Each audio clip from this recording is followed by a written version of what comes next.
Yeah, it does. Saturday always goes by too fast. Welcome, everybody. If it's a couple of minutes past 12 o'clock, 11, whenever I'm fucking starting on RC 106.9 FM, it's time for the Club with Lucas. Hi, everybody. Welcome back and happy 2026. Yeah. How was your 26? My intro was wonderful. And then it got weird. And then it got weirder. And now it feels really great. Pinch your nipples, everybody. It is 2026. And Lord mercy, how is everybody doing? I hope you're doing well. Welcome back to the Club with Lucas here at RCE. And I'm not alone in the studio. So sorry for mentioning the nipples because I don't want to go into that. But Mr. Phil Pallen. Now, sir, I mean, we're going to do that. And shout out to my Mr. from another sister. Shout out to your mother, your beautiful mama. How is your mother, firstly? She's good. Awesome. She's in Mexico. She's living her best life. That's right. She's in Mexico with my people. Viva la raza. But my brother Phil Pallen, who is sitting next to me, is going to be joining me with this whole time. And he's actually picked up the groove of the music. He actually designed the groove of the music and a couple of the tracks as well coming up. But and I probably have too many questions for you. So we'll try There to get were a through lot them, of questions, but they're all right? good. Okay, thank you. See, that's what we try to do here. But he is also, not only is he an author of, he's the author of AI for Small Business. And we're going to get into a lot of that because Lucas has a lot to learn about that. But he's also a brand marketer and AI biz strategist. And there's a lot that we can learn from this as well because believe it or not, whether you like it or not, children, we are living in the robotics and AI world. So get in line, Heffa, because we all got to learn. And Mr. P is here for that as well. Master P, we shall call him. Shout out Houston, if you know what I'm talking about, you know. Now, remember, I always want you to follow my beautiful self at The Club with Lucas on IG. You can also find us streaming through the other Meta channel at Facebook at English Radio BCN. And, of course, here with your peepholes on YouTube at RCE 106.9 FM. And you can follow them on Instagram and all that good stuff as well. But pitter patter, let's get at it. We've got a lot of news that I would like to throw out before we get to Mr. Pallen as well. Because a lot of stuff has been happening here in Spain. And of course, we always like to throw that information in English here in Spain because we're the ones who do it best. I'm the one who does it best. So I'm going to give you that as well because the North American Pope is coming and it makes me happy and I know it'll make you happy too. But first, we're going to put some music on because you know how we're rolling. Now, like I said, Mr. Pallen's groove has affected some of the choices here. So there's a outfit, we'll call them, that has released some great tunes over the last couple of years, and they just released another one as the winter hit. This is called Hercules and Love Affair. Now, have you heard of Hercules and Love Affair? I don't, you know what? I will. I bet when it starts, I'm going to go, I know this song. Oh, but well, I never called- pay attention to the song names, which is probably something I should start doing. As a musicologist, it's very important for me to do these things. Now, this Hercules and Love Affair, they're also doing it with a little group called Hips and Lips. Don't worry about that. We'll talk about that later. But this is called Cross Lines, and we'll be back here in 4.5 minutes. Now, remember, folks, you can also catch the jams live all over Catalonia on 106.9 FM and all over the world at rce.cat. We'll be right back.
Okay, well that was hips and lips and something else. But you know what? We're gonna get to a little bit of music now. Now we're cut off in the middle of this conversation. We're gonna get right back with Mr. P as well. But I did mention just before we were dropping off on that song that Pope Leo the 14th is making plans to come to Spain. He's actually going to be coming to the Canary Islands, Barcelona, and Madrid. Now, I'm going to presume that he's going to go to Sagrada Familia. That is usually the iconic place where they come to do that, where only men do all the serving. Then immediately after leaving, all of the women come and start cleaning up. It is the weirdest thing. And I ain't fronting with that. But maybe something will change. It is something that he really wants to do in order to maintain his international profile because he has been rather outspoken about things happening in the United States. We're not going to talk about that right now because right now, Catalonia and Spain, and let's talk about this, have agreed to a major regional funding deal which just popped off literally hours ago. So, separately, the ERC leader, which is Oriol Junqueras, shout out, met with Prime Minister Pedro Sanchez to discuss the proposed financing system, underscoring their priorities here. By there, I mean over here in Catalonia. They want these priorities met. Obviously, there's going to be something in regards to fiscal stuff and how much we support this country. Because I would like to say these statistics do vary depending on the fiscal year. But Catalonia makes up just around 15 to 16% of the population of Spain and often purports or supports between 15 and 25% in each sector. So we do the due diligence that we have to do in reference to supporting, obviously, Madrid just a little bit more. But that dialogue on fiscal autonomy and regional rights will continue, and there has been some agreement to it, which is a very, very good thing because if we go into snap elections and another political party comes in, the power of Christ will compel again. And I don't need to go into that because now I'm going to talk about Christ. Why? Anti-Semitic mapping site targeting Jewish businesses has been taken down. Fun. A controversial website that was launched here that was listing and blacklisting Jewish supporting or Jewish-owned businesses in Catalonia obviously drew complaints from the Spain's Jewish community. The platform was just before the weekend removed after the complaints were filed, highlighting the ongoing concerns of very overt and sometimes extreme in pockets of the country anti-Semitism that has continued to exist. I mean, I wonder why. And go screw yourself, Netanyahu. Now, independent support shows signs of waning. This is something that has been popping up in a lot of my university sessions, which is also very weird because most of my university sessions I have found contain a lot of people who are pro-Catalan independence. But data from recent civics events are showing that the support for the independence movement has been softening, certainly since the pandemic ended. All right, it's never going to end. Catalonia's National Day marches in 2025, just a few weeks ago, was the lowest turnout in years. And especially amongst younger Catalans, which has been, the major faction that was pushing it for so long. Because of that, there's a significant barometer of political sentiment that's changing. And I would also like to say that this is the first time in the history of democratic Spain that all regions of Catalonia and their head of state here in Jaume are being run by the socialists. We're talking Girona, Lleida, Tarragona, and Barcelona. That has never happened in the last 50 years. So fun. Finally, here's the last thing that came out right before the new year. And it was like weird because where I live in the city is actually the region where they're going to be killing the porc sangla. Now, we've had a problem with wild boar here because apparently there's an African swine fever that has broken out around them. And they're afraid that it's going to jump the ronda and start affecting wildlife, but specifically porks, outside of the Coicerola. So they were planning to slaughter between 500 and 1,000 of them. You can join the fray. Excuse me, gross. You can join the fray as well if you want to go. Do you hunt? Mm-mm. No, I wouldn't know the first thing about it. I think you already knew the answer before you asked. I actually didn't. I don't know whereabouts you're from, love. But we're going to find out in just a minute, folks. Okay, we're going to be right back in 4 minutes because some disco was requested. And I would like to say, you're hearing it first here. I'm telling you now.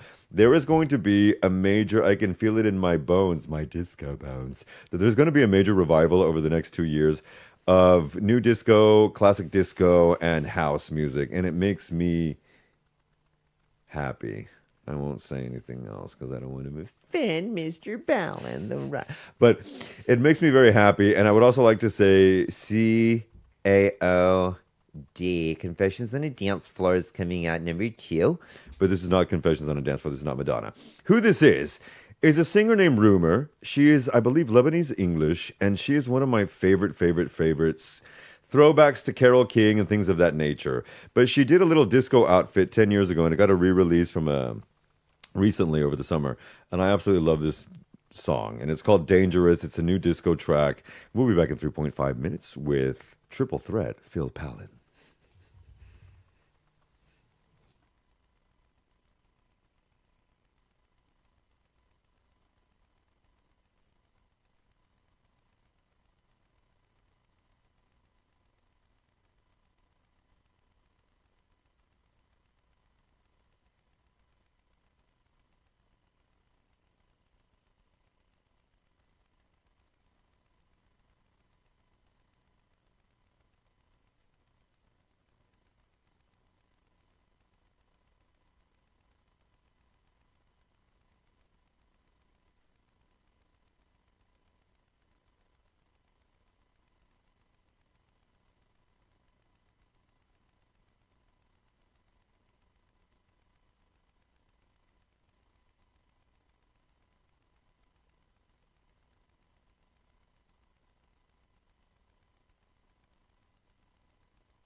A little bit of new disco with Rumor and Dangerous. And we are here with Triple Threat author, AI brand strategist, and marketer, Phil Pallen. Thank you so much for being here. Honestly, man. Thank you for I'm so happy to be here. And he saved the day. Shout out to Lucas Hernandez Trio as well. Now, before we get into AI and Adobe, and I am going Adobe, the house elf. the first Creative Cloud subscription that you launched. I mean, this was back in the day, or maybe not. What's the most fulfilling thing that you've gotten out of that? And the campiest early project that you ever worked on? And it has to be camp. Has to be camp. To be camp. Well, I graduated 2011 and applied for jobs at ad agencies and marketing companies because I thought that's what I was supposed to go do, work for someone else. Where did you graduate from, if I may ask? Full Sail University, Central Florida, Hell's you to the end. but from Canada. Okay, I was going to say. Yeah, from Canada. So that got me to the US. But I couldn't find a job. So honestly, my Creative Cloud subscription that I had left over as a student is how I launched my own business. I had Photoshop, I had Illustrator. What I could do with those programs was a little questionable, but I thought, you know what? I've got tools. There seems to be demand from small businesses, right? Not big companies, but people, individuals. First 3 clients were a real estate agent, jewelry designer, and a makeup artist. All women. Shocker. Yeah. But they were like, Phil, help me figure out social media, which was in its infancy at the time, 2011. We're all trying to figure it out. And how do I build my business? How do I show up online? So that's always been what I focused on. And my Creative Cloud subscription was how I started a business. So proud of none of that was campy, though. Oh, you're right. It was so serious. No, but was one of the things that you did for the ladies? I mean, it had to have been camp, right? One of them. So this is kind of campy. Oh, I it was lived Florida. I lived in LA I moved to LA after I Okay, graduated. okay. So I've never owned a car or driven in Los Angeles ever. So this is kind of campy. I'm picturing driving out to meet, not driving. I got to take that verb back. Yeah. Riding my bike out to Manhattan Beach from where I lived, which was Culver City, an hour and a half. My client said, "Can you meet me in person?" And I said, "I mean, as long as you're fine if I show up in fitness clothes and a little sweaty, because I'm going to ride my bike along the beach for an hour and a half to come and meet you." So I lived in LA for 7 years, never drove a car. Okay, that is very rare. It is very common when you come from New York City to say that. Although I had a car in New York City, which was odd, and not easy to park. But Lord mercy, did you ever take that subway? That's what we'll call it in LA. I think maybe once. It was scary. Right? And it doesn't go anywhere. It's like, No, we're it just, stopped. like, does a loop. Last one, go Yeah. on. Well. So you're just a child in 2011 in California riding a bike. Yep. What's the most unexpected lesson you learned while becoming this strategist and marketer? Unexpected lesson. Okay. I remember when I was doing all the designing myself, so logo design and website design. I really liked websites in particular. Logo design I never really loved. And I reached a point where I was like, okay, I'm okay at this, but I'm not great. I'm better at the talking. I'm better at the strategizing. Better to be involved in the design. And I remember consciously going, I need to hire someone else to be a part of this. I don't know how to do that, how to pay them, and then how do I still make money? I didn't know any of that. Yep.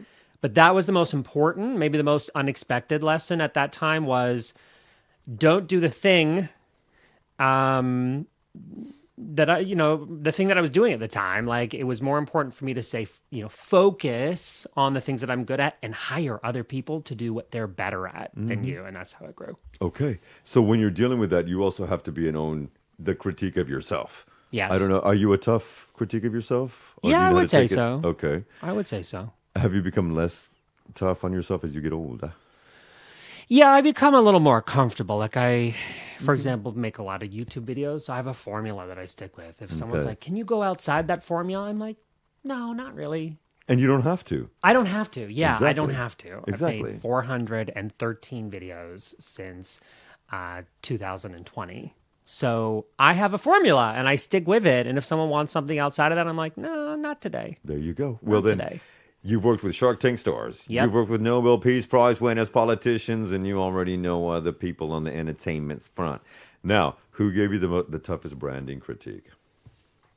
Who gave me I remember you wrote this question down. I didn't think about it ahead of time. I probably should have. Who gave me the toughest branding critique? To be honest, it's normally my mom. Really? Yeah. Shout out, mommy, Not the again. client. No, but she'll say, I'm not sure about that.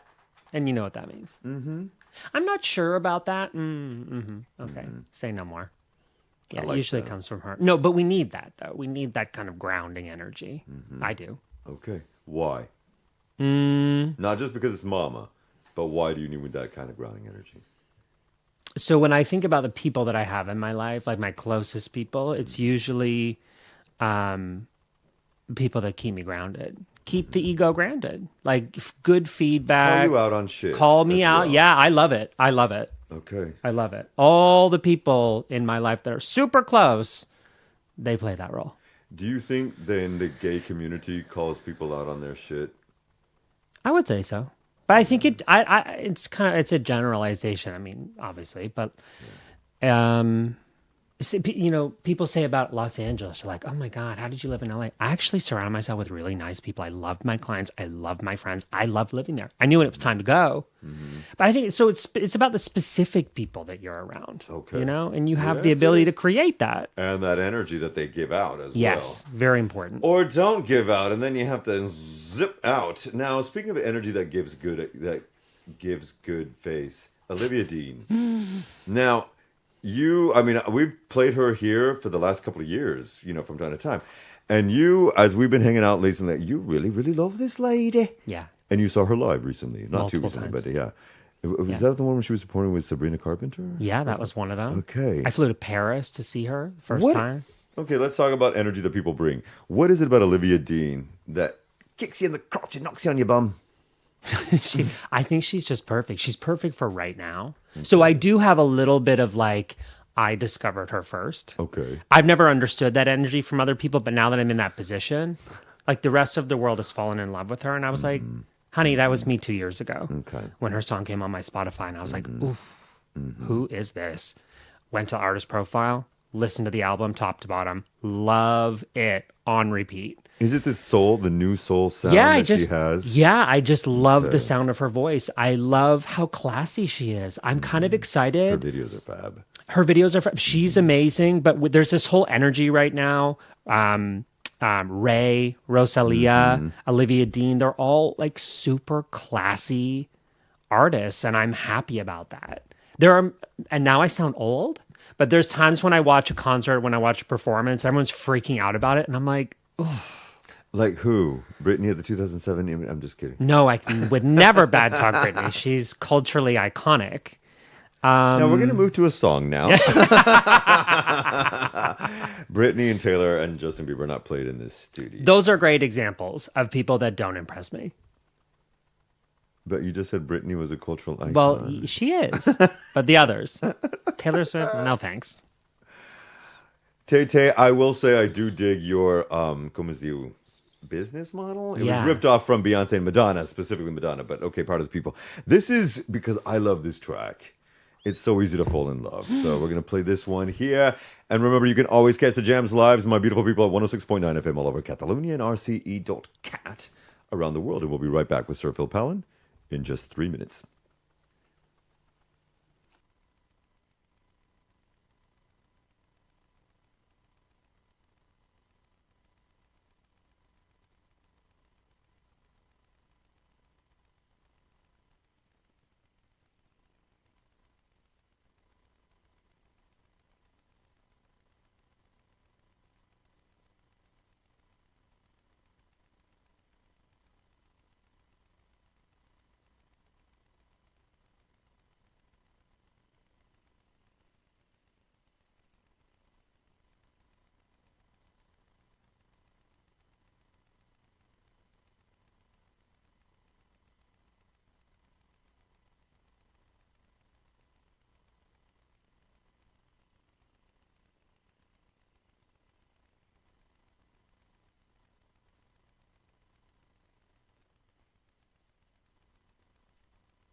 And this is why we do what we do at the Club with Lucas here, and that was Olivia Dean.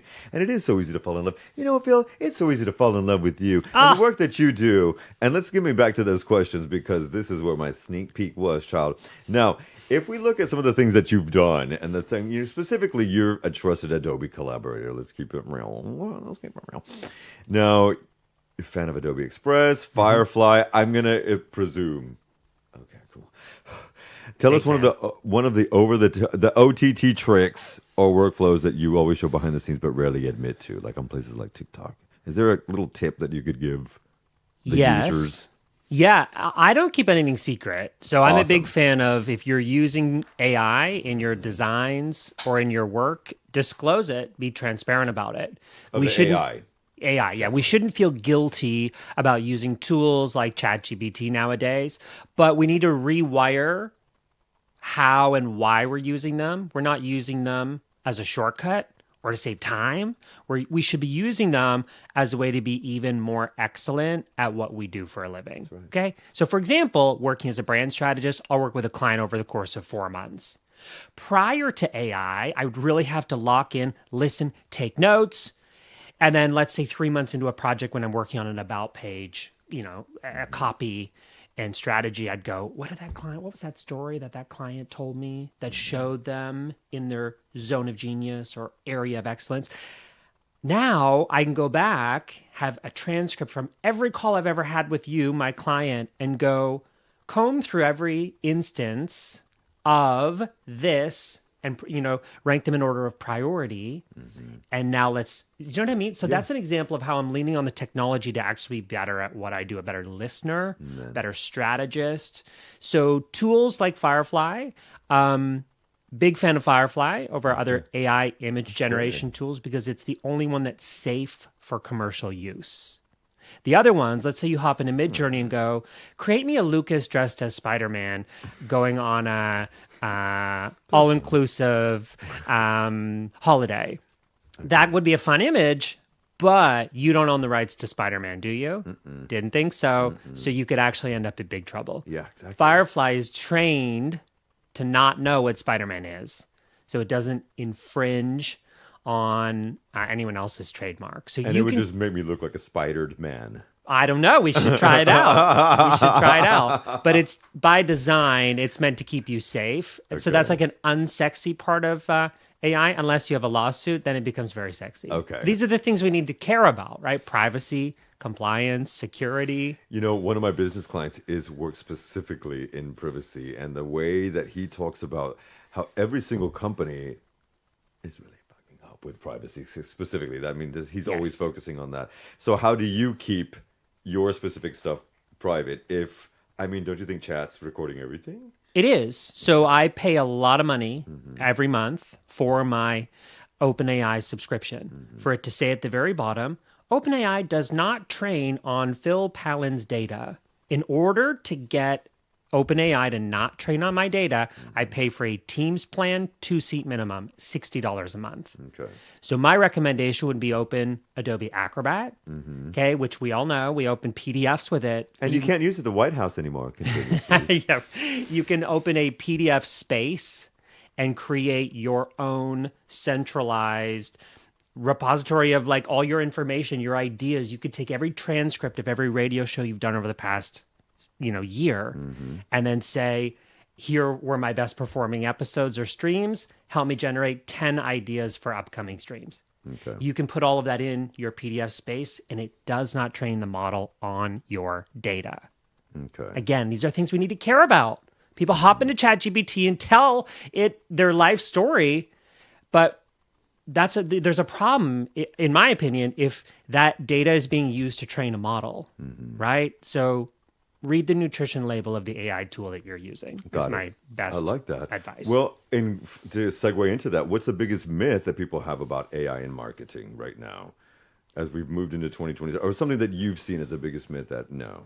A myth is that it's a time saver. I think in order for us to use these tools effectively, you actually need to spend a lot of time figuring them out. Okay. So it's not just I mean, sure, hop in and learn it. Learn by doing. I'm a big fan of that. I'm not a believer in here are the best AI prompts, Lucas. These are, I've written them, but you can copy and paste them. That's like me saying you can only speak English the way I speak English. It's stupid. Okay. You come to this with your own experience, your own perspective, point of view. Yeah. The best prompts that you'll use and tweak and perfect will be ones that you're writing and developing over a long course of time. Exactly. So I think it's a myth that we can just hop in there and save a bunch of time. For me, I've spent a lot of time using these tools to learn how I can use them most effectively in my business. Okay. This is a stupid question. I know it's getting serious. You have to I'm lightening it up before we jump into some disco. Yeah, okay. But top branding marketer, staying here in Barcelona. By the way, he's new in Barcelona, well, moving in to Barcelona. So thank you for being here. Thank you for having me. And man, if someone's brand were an outfit on the queerest runway ever, just imagine. Okay. What would be the 3 must-have accessories that you would have to be rocking as you walk down that runway, that branding runway? I don't know why right away. I'm thinking about eyewear. Okay. Because I think eye contact, that's something people see. It's probably the first thing people see. Eyewear, see something bright, something flashy, Elton John inspired. Okay. Yeah, it covers the eye contact, but okay. Got you. What else? Let's move on to outfit. So I think we look at eyes, but then we look at shoes. The shoes have to be sparkly, I think. I'm thinking sparkles. So on fleek sparkles. Okay. And then what else, love? I'm going to take inspiration from you today and say a scarf. But I want big, fluffy, vivacious. So more energy. woolen. Yeah. Not linen, not so sophisticated. Not linen lacroix. Exactly. Okay, got it. All right. So, and why do those things rock it? Why do those 3 things rock it on this runway? I know. I chose all accessories, actually. Isn't that interesting? I wasn't conscious of that. And you're not really because you're No, wearing little I'm- accessories today. Well, I don't wear accessories in Barcelona because I don't want to be robbed. Do you know what? I know what. The power of the devil made him say that. But you know what? My brother did a beautiful thing, and I want to recommend this to too, because I haven't mentioned this in a long time, but I actually am a big believer in staycations. Even if you make your own abode, a different manner of staycation, then you can do that. But you did this last night and then marched your happy self over here. Why did you do that? Before we jump into the disco. Well, we collect points through Hyatt, and we same with airlines, like fly the same airline, stay in the same hotel. You get the points. We get the points. So we had a free night at Hyatt that would expire at the end of this month. So we thought we got to use it. So what do we get from that? We get a free night. We did have dinner at the hotel just to try it out. So we paid for that. But then we got a free breakfast this morning. Okay. How was the dinner at the Hyatt? The rating was 4.4 before we got there. I always check that out. I would give it a 4.4. Okay. There were some dishes that were really outstanding, and there were some that were not outstanding. One thing I loved was that they came and refilled my glass of wine, which I wasn't supposed to be having because I'm doing dry January, but it lasted 9 days. They refilled my glass of wine, and that you know what? I'm going to increase the rating from 4.4 to 4.7. 4.7 just for that? Yeah. Okay. Yeah. Now, they were abolishing your dry January, though. So that's okay, though? I'm fine with it. I'm over Well, it. we're going to abolish that. And what I'm going to abolish right now is the idea that disco was only Gloria Gaynor's I Will Survive. Thank you. There was a wonderful producer, is a wonderful producer named Giorgio Moroder, and he's a Frenchman who's obviously has Italian ancestry. And he was the major producer behind a lot of Donna Summer's music. We're about to play a Donna Summer track from 1977. Okay. Now, this track is called Now I Need You, and it is about 7 minutes long, but it is one of the first forays, I would say, as you listen to it, in the move from house to techno. But of course, this was before house music existed. This was 1977. This was before either of us existed. But I want you to listen to this. This is, again, from Donna Summer's Once Upon a Time album. It's called Now I Need You, produced by Giorgio Moroder. And we'll be right back with a little bit of wrap-up with Mr. Phil Pallen in just a moment. Yeah. Bye. Hi. Or not. Now I'm going to adjust the frame. Uy, papi. Quería empezar con 30 segundos, pero ni modo ni modo.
Don't do the poppers right now. But that track is how old is it? 49 years old. 49 years young. 49 years ago, Donna Summer was ruling the airwaves, and she's still doing it now. Now, let's get back to this book, because you wrote a book called AI for Small Business. I did, about a year And ago. unfortunately, we haven't got a copy, so when I do any post, I'm going to make a picture and post it there on the side as if you're holding it. And we didn't get that on video. Damn it, Bobby. Now, why did you do this? It's so bloody necessary, especially as we move into 2026. But this came out over a year ago. Yeah. Why did you write this one?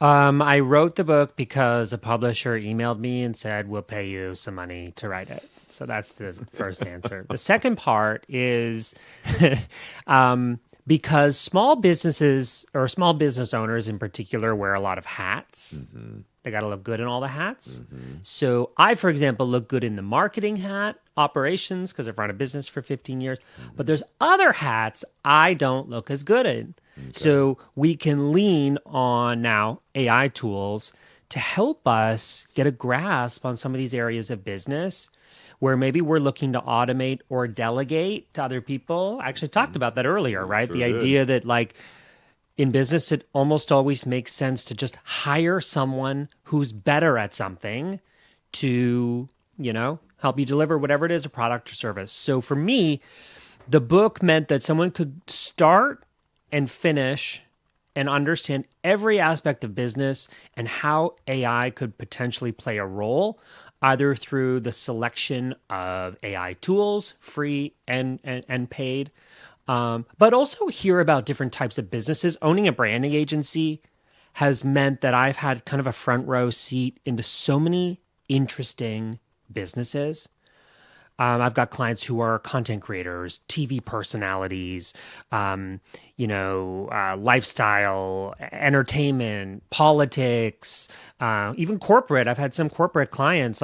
I've seen just what seems like a lot of interesting developments and realizations. So for me in the book, I tried to share a lot of examples of all different types of businesses on how they have or how they could implement AI solutions. Excellent. Now, what is some of the feedback that you've gotten from that? It's cool, actually. I got a text from a friend a few days ago. He was in a bookstore, and there was my book. And he said, look what I found, something to that effect. And that made me really happy. I got another message from someone on LinkedIn a few days ago that said, Phil, I finished the book, start to finish. What a joy, something like that. I can't remember the exact words, but it's really cool because when you're writing a book, that's kind of the only thing you're thinking about for a very, specific amount of time. Or a play, I get it. Or a play, yeah, anything kind of creative like that. Yeah, and then now it's out in the world. Stresses me out a little bit because it's already been out there for a year, and I'm like, we need to update things. A year has already passed. And to go the traditional route, we had to submit the manuscript 8 months before. So there are things in the book I need to update. I'm going to try not to think about that right now. Okay. But yeah, it's cool that it's out there and it's helping people, and I love that kind of feedback. Is any of this AI progression freak you out? Is there anything about the future? Of AI? course. Yeah, What would of be a course. major concern for you in that aspect? I don't like having to open my social media feed, watch something and go, is that real or is that fake? I hate that. Okay. I find it deeply concerning. So things like deep fakes, unfortunately, are only going to get better. I'm an optimist, so I try to focus on the positives. AI has been amazing for me for productivity and for many other clients, small business owners. It's amazing for productivity. But there are definitely things that scare me. Deep fakes, impact on the environment, not great. To be honest, any modern quickly developing technology, not great for the environment. Usually the water section. Yeah, man, exactly. So there are things that are not perfect about it. And I think regulation is super important. And being transparent in your use of AI is incredibly important. Posting that AI Yeah. label. A couple of last things. A piece of advice you'd give your younger self, your 2010-11 self about to graduate. What would you say to that younger man? Still young, still very young. I don't have a lot of regrets, so it would maybe just be reaffirming advice that it's so important to build your career around something you love to do. I think about when I was a kid, I used to, I I used to love like playing video games like The Sims. I used to like love building houses and designing things in a video game. And to be honest, there are moments where I'm like, my job is now not that different from those video games. Designing, right? Designing things, creating videos. I love teaching people how to do cool stuff. And that is now my job. And I love my job. And I hope that everyone in the world can land on something, a business, a brand, I use those terms interchangeably, that really fulfills them. Amen. Hells to the yeah. Okay, lightning round with my puppety oddball questions. Photoshop or Firefly? I would, well, Firefly's incorporated in Photoshop, so let's say Firefly. Okay, wow. Okay, no, I want to recall this. Darling, darling. Okay, most used emoji in your comments. I think I probably tell you that one. Yeah, it's the cat that smirks like this. It's that one. I love it. Brand color that screams champagne and charisma. What? Brand color that screams champagne and charisma. And your thoughts on the new Pantone color. Yeah, well, that's actually the color I was thinking of. A lot of people hate the new color. I actually really like it. I like the clean, like the cleanliness of it. It also works beautifully in combination with other colors. Ain't it just a darker eggshell white? I'm just kidding. Honey, Now, we need eggshell right now. We just need a blank slate, you know? if your personal brand had a theme song, what would it be? And it can't be the Golden Girls theme song, though. You're probably too old for that, young for that. It's going to be an Olivia Dean track. I love it.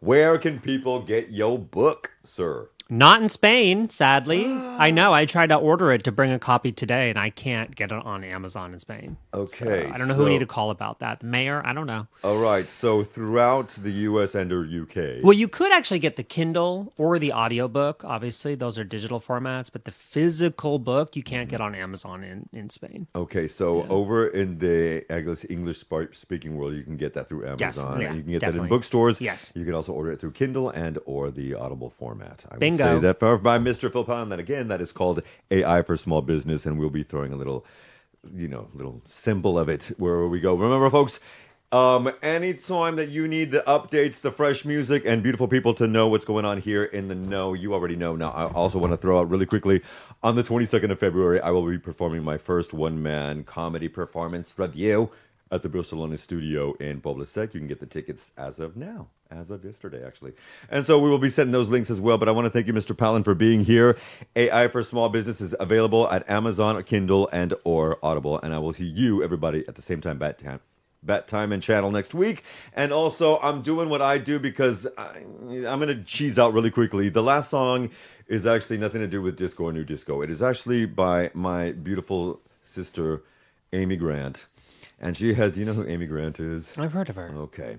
And Amy Grant has just released a new song as of this Friday called January 6th. The 6th of January, Yasgur's Farm. It is actually an autobiographical and historical tale. And I love this woman, Amy. We love you. Everybody, we love you.